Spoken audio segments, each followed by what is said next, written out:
Delicious? All right. Just remember, as soon as you become students at a university, you have to start complaining about the food bitterly. It's a rule. Yeah, it's a rule. But right now, you can still enjoy it. So yeah, good food. Good day.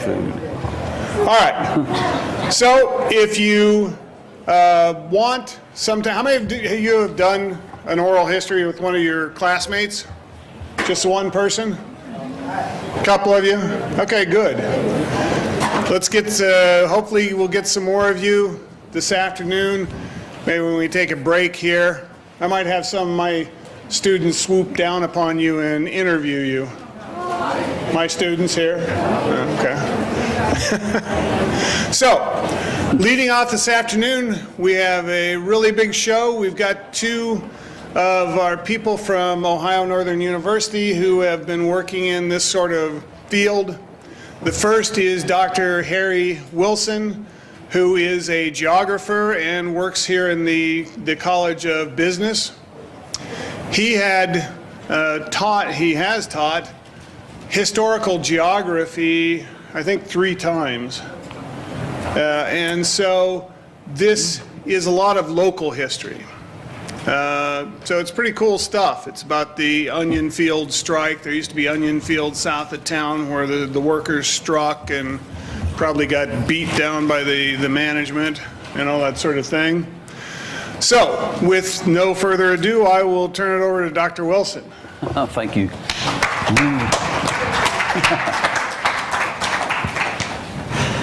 I'm jealous. I haven't eaten a thing. But that's okay.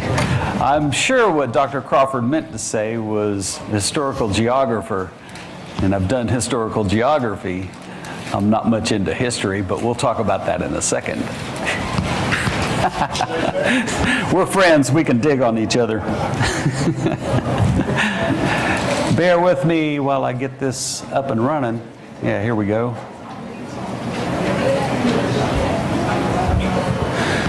So if you listen to my accent, people can tell that I'm not from around here, but you guys have the accent to me. Any idea where I'm from?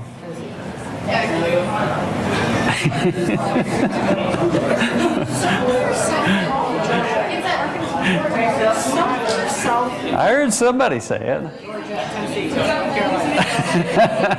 Now you guys are just guessing. I grew up around Tallahassee. I spent a lot of time in the South, and outside of a city, although once I got my act together, I spent many, many years in large cities, including Baton Rouge and a few others. And now I live up here. And I'll take the winters up here over the summers down there any day. You guys probably disagree with me, but that's okay. I am a geographer by trade. What does geography mean?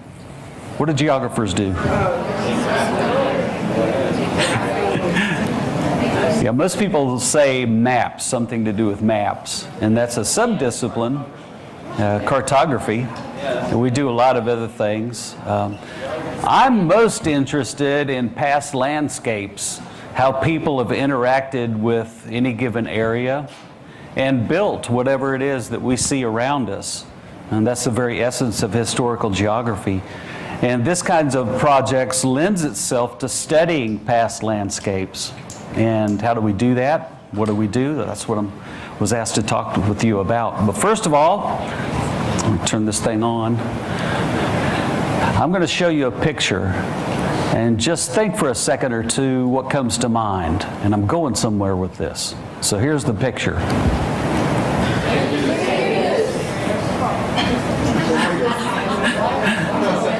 Now, I'm guessing based on your reaction, that you have some memories, some experiences. But maybe not this facility, but similar facilities. And here's the key. Your memories, your experiences have a lot of strength. And they're probably going to be with you the rest of your life. I think that's fair to say. As such, they're valuable. Not only to you, but perhaps to your family, to your children, and maybe even the community. There's a lot of value with people's memories, people's experiences, people's opinions. And that's the kind of information that you don't necessarily find in books or other sources of data. Doesn't mean it's not as valuable. It certainly is. And I'll get to that in a minute as well. So, historical geography. Place is important. Now, what I showed you before, this hospital occupies a certain place. It serves a particular community. And it does certain things. A valuable resource, most of us would agree with that. But yeah, certainly true today. Here's another facility. Many of you may recognize what's going on there. And that, of course, is still in operation today. It's a valuable industry, not only locally, but nationally. Most of us would agree with that. But it's in a certain place. And many of you may have family or friends that work there and have some experiences. And that's the kind of thing that we really need to get at is the experiences, the memories. Yeah. So place is important. Here's another local facility that's not in operation anymore, but most people in this area have heard about it. And it was a hospital just for people with tuberculosis. Yeah. And it's over in Lima, the ruins of it. And if you talk to your family, perhaps your parents or grandparents, they may have some memories of when it was actually in operation. Perhaps have worked there as well. So yeah, place is important. It's true today. It was true yesterday. That's what we study, historical geographers, for the most part. But how and why do we do research? And what do we research? Well, I'm going to ask you a few more questions. So here's what I want you to do. I see that you've been given paper, pieces of paper. So if each of you would take out a piece of paper and something to write with, I have some questions. Now you guys have to participate too.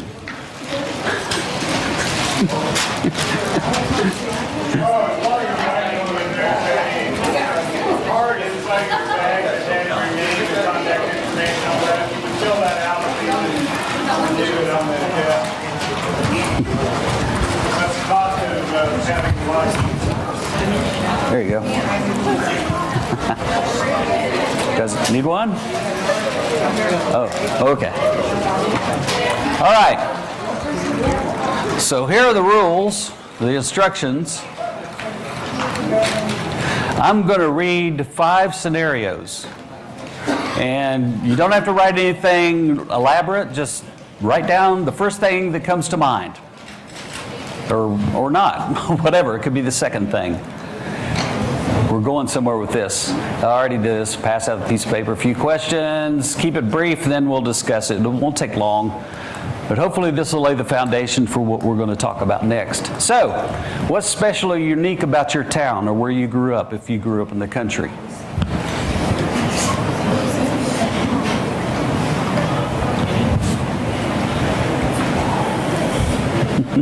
There's no wrong answer.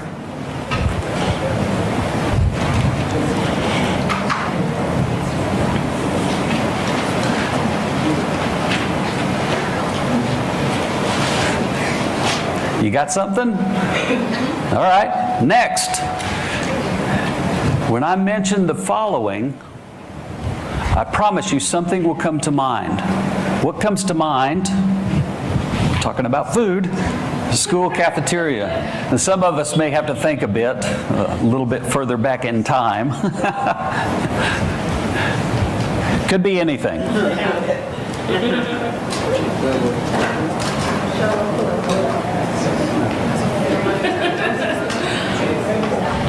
Okay, how about this? Something involving swimming. Do you have a memory?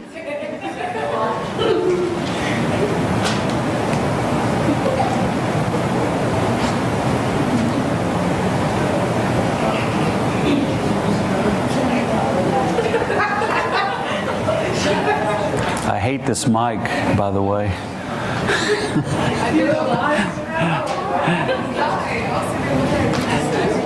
Here's another one. You've been to the fair? So maybe you have a memory about the fair. Write that down. Maybe the food or ride or the animals or the people.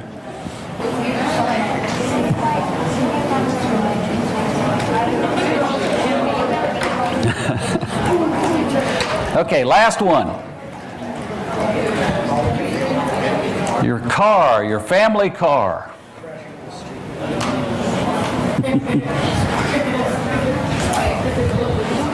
Could be the way it smelled, its ugly color, it was crowded, you weren't allowed to drive it, whatever.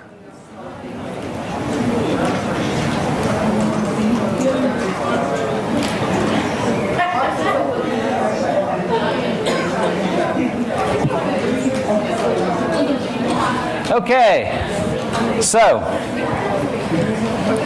I'm going somewhere with this. So who would like to say something related to where they grew up? Just a couple of examples. I'm sorry? I couldn't hear you, I'm sorry. Cupid. Okay. What else?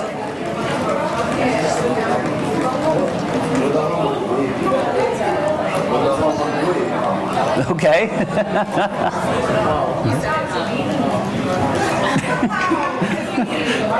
All right. Yes.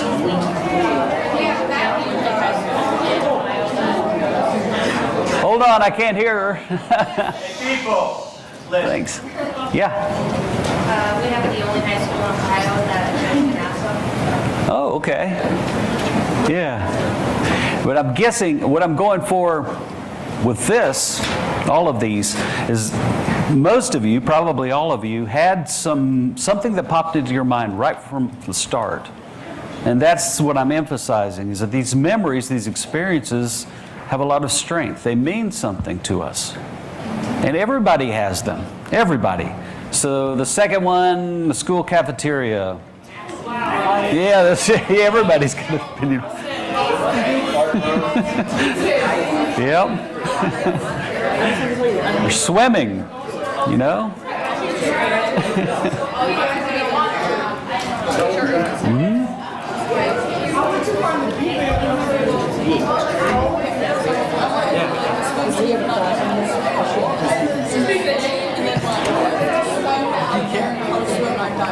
Oh, yeah. I was the same way. Yeah, just keep me out of the water. Yeah, going to the fair. Some of you probably have wrong memories about that. Yep. I'm anxious to hear about this one, though. What did you have, any memories about your family car? Mm-hmm. And me and my sisters, but then my grandma got in front of her, and my mom stopped before my grandma was just there out. And turned around and jumped on my mom. Oh. Okay, yeah. I can see how I would remember that. Yeah. Do you think if I were to ask these questions of your parents or your grandparents that they might have memories that were strong for them? Maybe a little bit different. Yeah. But the point is the same. There are some things that just seem to be universal for us. And historical geographers love that kind of stuff. I mean, we do primary research too. We read, we get into documents, we do real research. But we also like to talk to people about the importance of these things, especially if it pertains to a particular place, because that's what geographers focus on. So, memories have power. Each person has memories, obviously, or opinions and impressions. We retain these throughout our life, most of the time. Now, what is one thing in talking to your elders that you've noticed about their memories? Perhaps they exaggerate a little bit. Sometimes they're a little distorted to emphasize, or maybe that fish keeps getting bigger that they caught. You know what I mean? Yeah. But these things we share with our family and friends, and it's valuable to us. Sure. And sometimes they're strong, they're life-changing, could easily be health-related as a good example of life-changing memories. So when I go back to this, What comes to my mind are my direct experiences that happened in relation to this building. But if I were to ask my grandparents, they may have a different memory. Maybe their memories are based on when they were young. Now, what do you know about the evolution of St. Rita's Hospital? Somebody said nothing? Okay, well, it started as a really small building compared to what it is now, but they kept adding on as the need increased. And if we go back in time, there's the original building. And this is back in the 1920s. And then another addition was built on. And what we have today is a conglomeration of buildings. They're units. But my grandparents might remember that. And they also might remember the quality of care, how it's changed through time. For example, changes in nursing uniforms. You may not remember a time when nurses usually wore dresses and hats, and now they wear scrubs, of course. These are more common. The customs and behaviors among healthcare professionals has changed also. Believe it or not, in the long hallways in the hospital, when a doctor entered the hallway, the nurses were expected to leave the hallway, get out of his way. They weren't allowed to talk with him in certain situations like the operating room unless they were spoken to. A lot has changed. A lot has changed. So those are the memories that your grandparents might remember. So, while the emphasis, the strength of our memories are strong, they tend to vary through time. Now, what's the danger? If we agree that memories are worthwhile, worth something, the danger is that because they're not recorded anywhere, we'll lose them when people that have them pass. Right? So, you guys have already learned some skills, I'm guessing, with regards to oral history and interviewing people.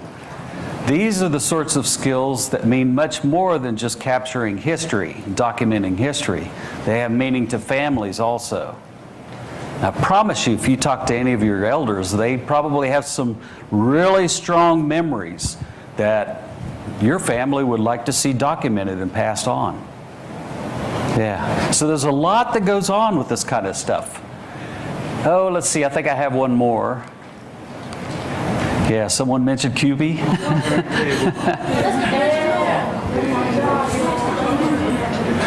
I moved up here 10 years ago, and I can't tell you how many people mentioned the QB, and I need to go see the round table back here.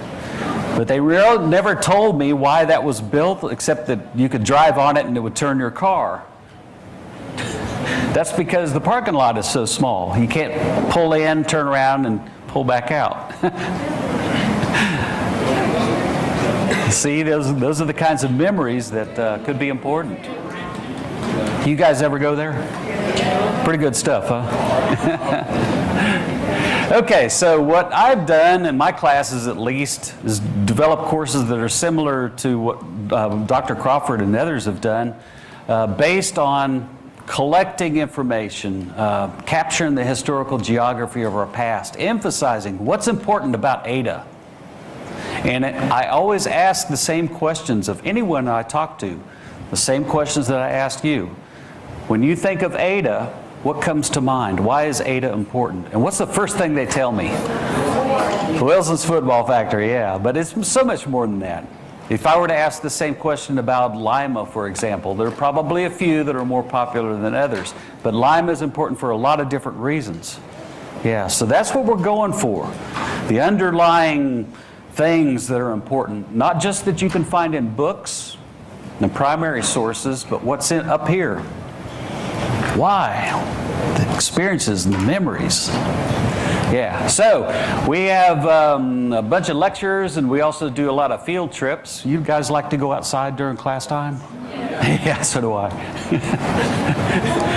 Yeah, we do have a book, and it's been my experience, if the material is interesting, then it makes it that much more easier for me to want to read it.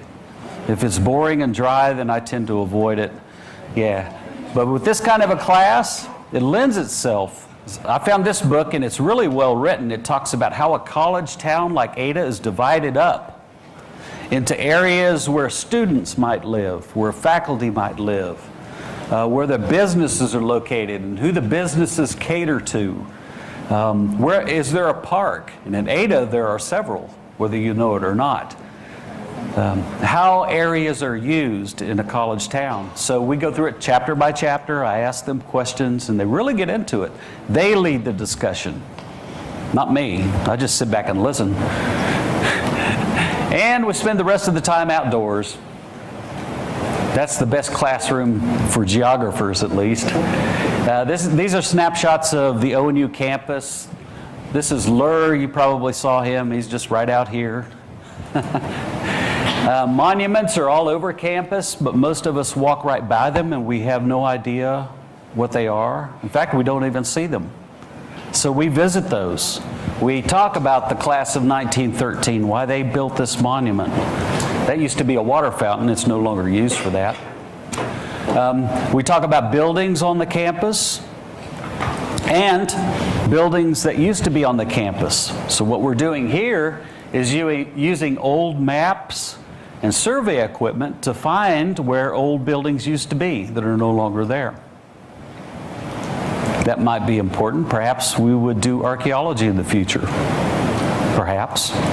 And there are many alumnus of the university who remember Brown Hall, for example, which was right out front. It's no longer there. With activities like this, it might bring back some useful information from those who actually attended class in those buildings. And we go beyond ONU, because Ada is not all about ONU. There are other things here. Depot, we talk about the importance of railroad. For example, every single student, well, most of the students that came to ONU used to ride the train here. And they had to bring everything that they needed with them in great big trunks. So they didn't have cars. There's no use for cars. Bad roads and all that. Most of them took the train. So depots were much more important. Trains were much more important, especially to Ada and the university.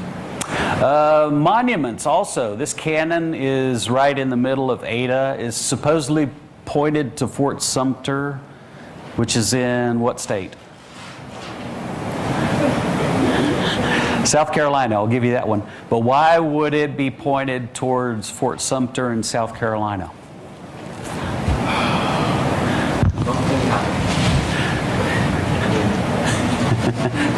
I'll give you another hint, the Civil War. Was there like a battalion from Ada had a big fight in Fort Sumter possibly? Well, maybe, but the main reason this is pointed at Fort Sumter, and it's very common to go to towns that have cannons pointed to the south or statues facing south, is because that's where the Civil War started. So this is sort of a threat, a reminder that we don't want to ever go through that again. I've always wanted to check the angle to see if that's really true. We also go to other important places in Ada, such as the village council chambers. Do you guys where you live have city councils? Yeah, and hopefully you guys know what they do. Sort of an important set of responsibilities. We take a look at the original city plan, which is very different from what Ada turned out to be. And it's hanging on the wall, right up in the village council chambers. And yes, we have to go to Wilson's football. If you ever get a chance, you need to go there. That's something to see. It is a local treasure. And they do all kinds of things that are just miraculous with leather, with their hands. It's something. And yes, because we're doing actual scientific research, we do primary research, and you guys hopefully are well on your way to learning the importance of that. So we do pull out primary documents, books and newspapers and film and all kinds of other things to look for information on this place or that place. We do that. And And here's our next presenter. He's back there, Professor Logden. And again, we go outside, field trips. We used to do this every Friday. That's why we call it Field Trip Friday.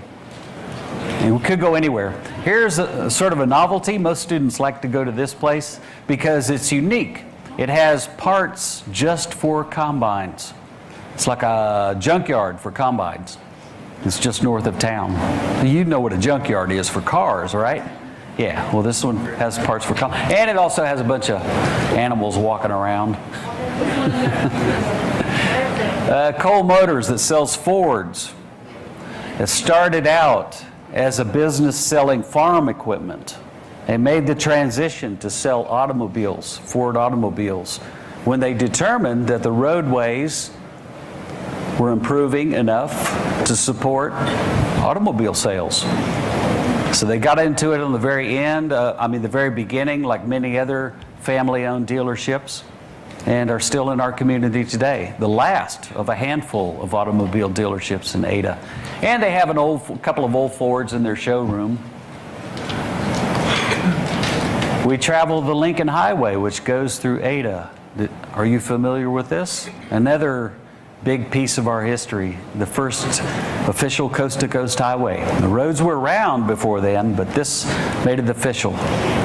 Yeah. And it originally went through Ada, and I believe goes through Lima.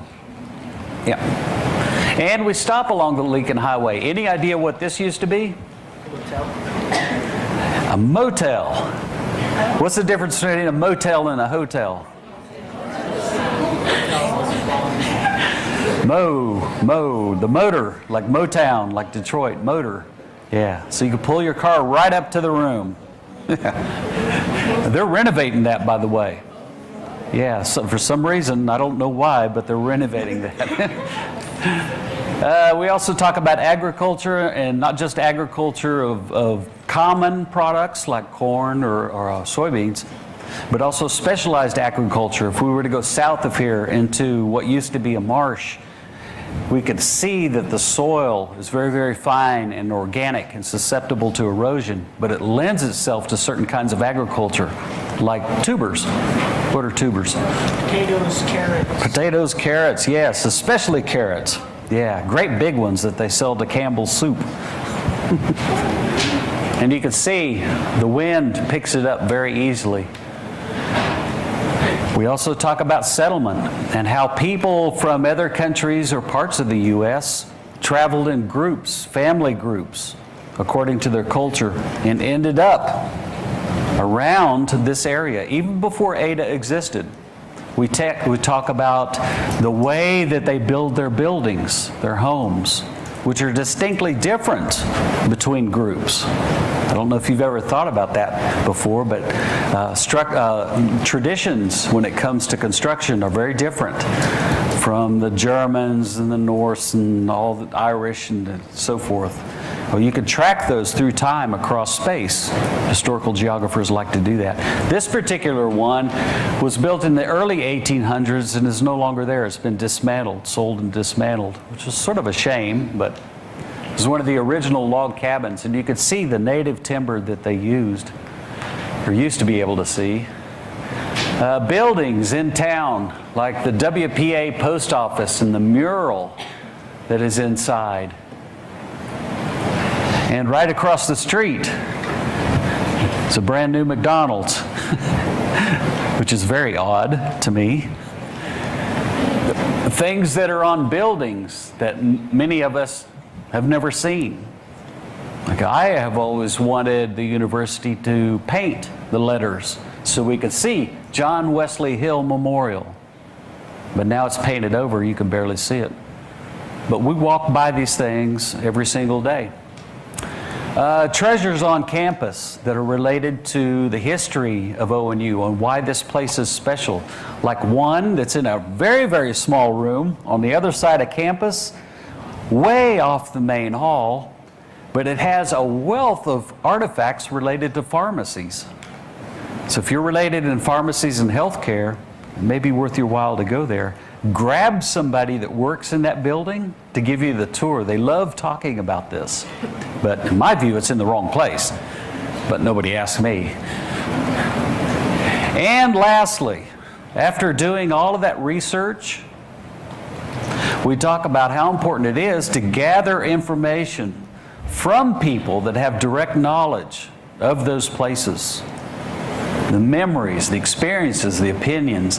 Usually in my classes, because we're talking about past landscapes, the people that we interview are a little bit older than the students. So it's important to talk with them now. Yeah, for many different reasons. And here are just a few, many others. And they make a video just like what you guys have been doing, I'm sure. Has anyone ever not made a video with their phone? Yet, you will. I promise you. The rest of you, easy to do, right? Yeah, and there's all kinds of software out there that you can edit it and do all kinds of fun things with. And you also have the ability to make it very professional now with these tools. So all of the students in my classes do the same thing. They interview people, they do primary research, and then they take all that stuff, edit it, chop it up, and stitch it back together into a little video, no more than 5 minutes, on whatever topic they're researching. And at the end of the year, we come together and I make my gumbo, and they are just the happiest things in the world showing off their product, and we invite the people they interviewed and their families, and we have a good celebration. To me, it's all about food. I'm all about food. We call it a film festival. So, I'm going to show you an example of one. They're all good. This is just one that I like for a number of reasons. I'm always interested in talking about the Lincoln Highway and its place in the evolution of the transportation system in the United States. It's just fascinating. Can you imagine the United States without roads and cars? All the things that go into that, whether it's tires or batteries or windows or mirrors. Mirrors made their introduction that just was mind-blowing. There's all kinds of things that go into that. So I'm going to show you this video, and we'll go from there. Where are you?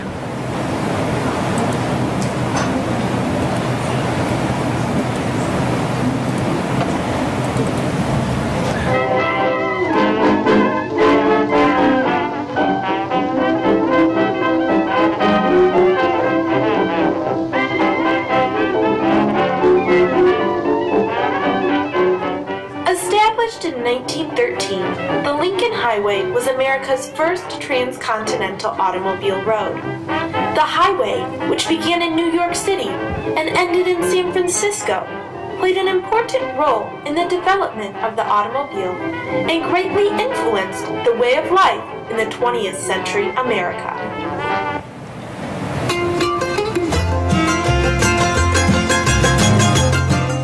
Prior to 1913, roads between villages and towns were mostly wagon trails that quickly turned into muddy quagmires after rains. There were no route markers or numbered roads. As a result, very few people traveled by car.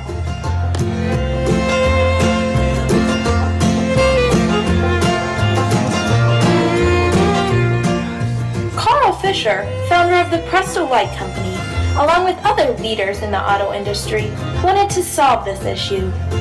In 1913, they formed the Lincoln Highway Association with the goal of building a continuous improved road across the country. For many years, they took existing roads and paths and connected them, eventually achieving their goal. Once established, Americans loved the Lincoln Highway. They viewed it as the modern equivalent of the Oregon Trail or the Transcontinental Railroad because it facilitated long-distance travel and exploration at one's own pace. The Lincoln Highway clearly marked the transition between the dominance of the railroad and the emergence of the automobile as the predominant method of travel and transportation.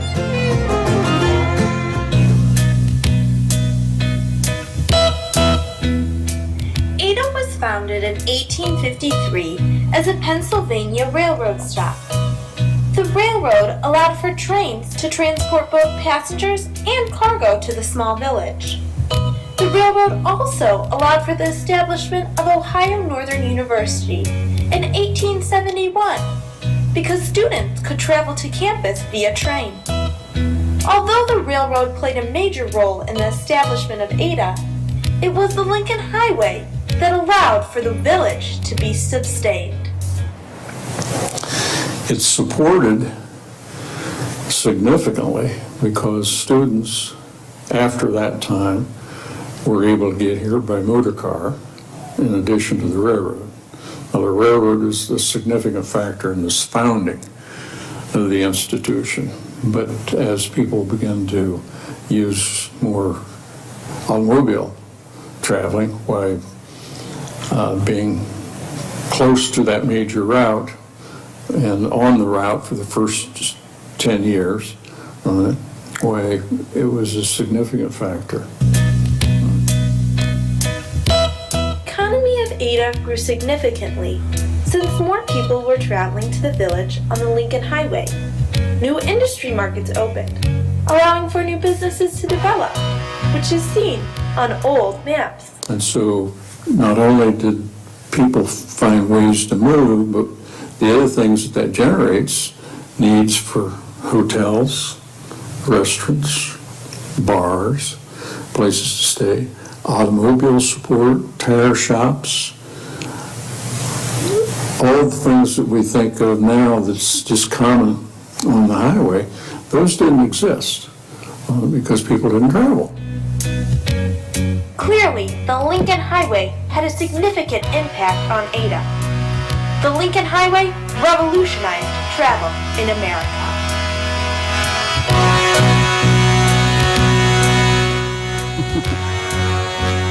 There you go, those credits.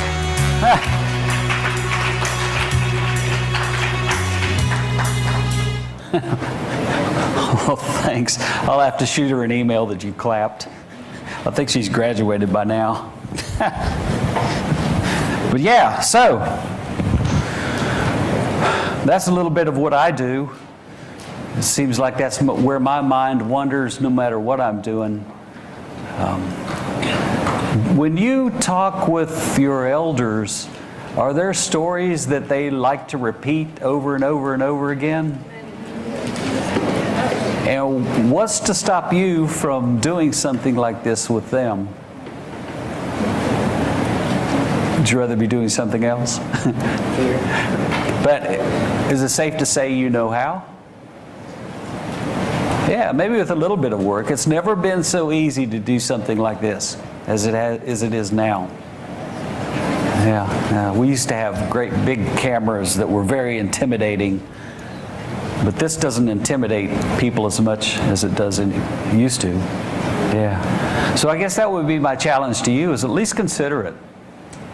If it wouldn't take much of your time, perhaps your family would enjoy that and be something you could pass on to your kids. All right. I'm happy to answer any questions if you like. Or not. Here, questions? Yeah. Joined up here. How? I saw an announcement for a job. And I came up and went through the interview process and was on the fence. But then I talked to some students. And I figured couldn't get any better. I went to big universities where I was just a number and didn't get much help with my academics. And I wish I would have known about that. Homemade ice cream. Yeah. Spent a lot of time in Louisiana too, but way back when. Know how to make gumbo. That helps. Any of you cook? Learn how to cook. It will help you. Yeah? What ignited your passion for historical geography? What sparked it? Yes. I'm like a lot of people. I'm interested in a lot of things. When I first went to college, I pursued a degree in anthropology, which is all about culture. And then I got interested in archaeology, which was about past cultures. And that was just sort of a natural leap into historical geography. Because I love to go outside and I love to talk with people, and I really, really respect my elders. So it just made sense to me. In fact, most of my friends are people 20 or 30 years from me, older than me. Yeah. Another question.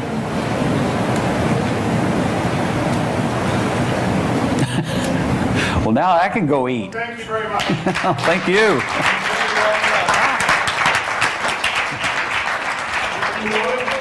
Please fill out those little cards in your packet, pass them over to this side with your release form. And I want to